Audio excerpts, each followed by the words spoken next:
Sebagian orang kalau pertama kali melihat mobil Formula One, mungkin perhatiannya langsung tertuju pada kecepatan mobilnya. Namun ada satu bagian yang sering membuat orang bingung, yaitu setirnya. Karena berbeda dengan mobil biasa, setir Formula One tidak berbentuk lingkaran. Bentuknya justru mirip persegi atau kotak. Belum lagi jumlah tombol yang sangat banyak. Ada tombol warna-warni, ada layar digital, ada tombol putar, dan ada pedal di bagian belakang. Sekilas setir Formula One bahkan terlihat lebih mirip kokpit pesawat tempur daripada setir mobil. Tapi sebenarnya kenapa setir mobil Formula One itu dibuat seperti itu? Dan apa fungsi semua tombol tersebut? Kalau diperhatikan, hampir semua mobil di dunia menggunakan setir berbentuk lingkaran. Alasannya sederhana. Mobil biasa membutuhkan sudut belok yang besar. Kadang pengemudi harus memutar setir hingga 1 atau 2 putaran penuh. Formula One berbeda. Mobil F1 memiliki sistem kemudi yang sangat responsif. Pembalap jarang memutar setir lebih dari sekitar 180 derajat. Karena itu mereka tidak membutuhkan setir bulat. Sebaliknya, bentuk kotak memberikan keuntungan besar. Pertama, pembalap lebih mudah keluar masuk kokpit yang sangat sempit. Kedua, bagian atas yang datar membuat pandangan ke depan lebih jelas. Ketiga, bentuk ini menyediakan ruang lebih banyak untuk menempatkan tombol dan layar.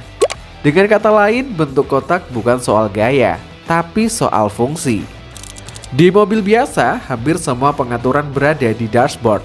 Ada AC, radio, lampu, wiper, dan berbagai tombol lainnya.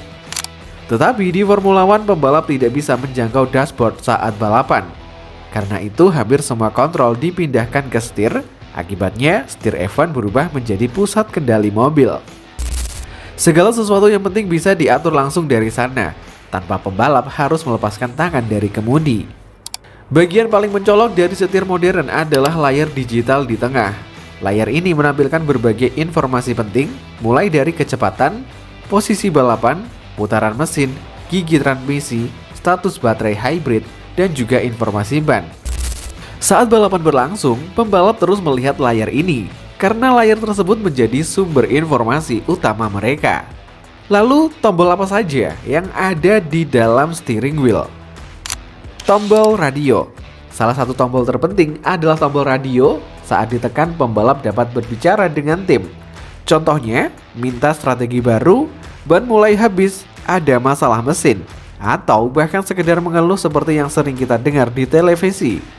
Tanpa radio, komunikasi antara pembalap dan tim hampir mustahil dilakukan. Tombol brake balance. Ini adalah salah satu pengaturan yang paling sering digunakan. Brake balance mengatur distribusi pengereman antara roda depan dan juga belakang. Misalnya, 60% depan, 40% belakang.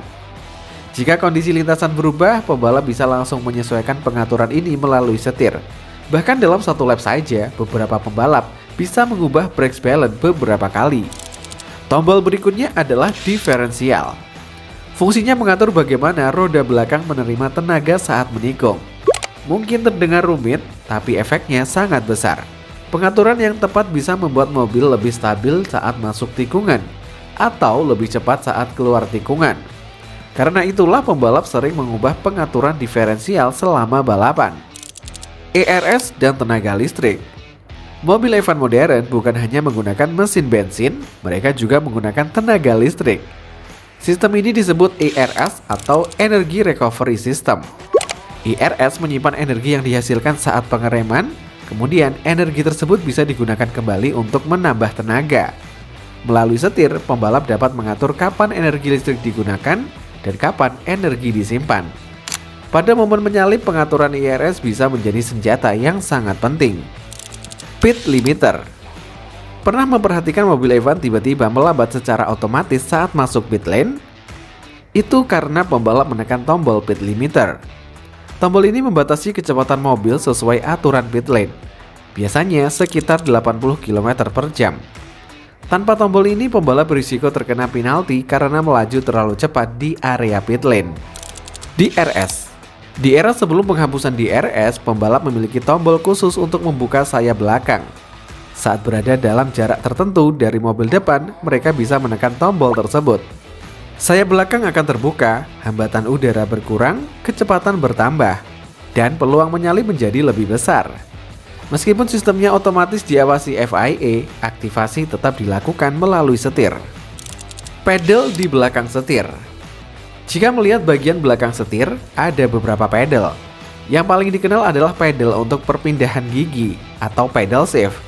Satu untuk naik gigi, satu untuk turun gigi. Tetapi ada juga pedal lain untuk kopling. Kopling ini sangat penting saat start balapan, karena start yang sempurna bisa menentukan hasil balapan. Lalu berapa harga setir dari sebuah mobil Formula One? Ini mungkin bagian yang paling mengejutkan. Setir mobil biasa mungkin harganya hanya jutaan rupiah, tapi setir Formula One bisa mencapai puluhan ribu dolar. Dalam rupiah, nilainya bisa mendekati atau bahkan melebihi 1 miliar rupiah. Karena setiap setir dibuat khusus, menggunakan serat karbon, elektronik canggih, layar digital, puluhan sensor, dan dirancang sesuai preferensi masing-masing pembalap. Jadi sekarang kita tahu bahwa setir Formula One itu bukan cuma sekedar alat untuk membelokkan mobil. Setir tersebut adalah pusat kendali seluruh mobil, mulai dari komunikasi, strategi, pengereman, tenaga listrik, sampai pengaturan performa mobil.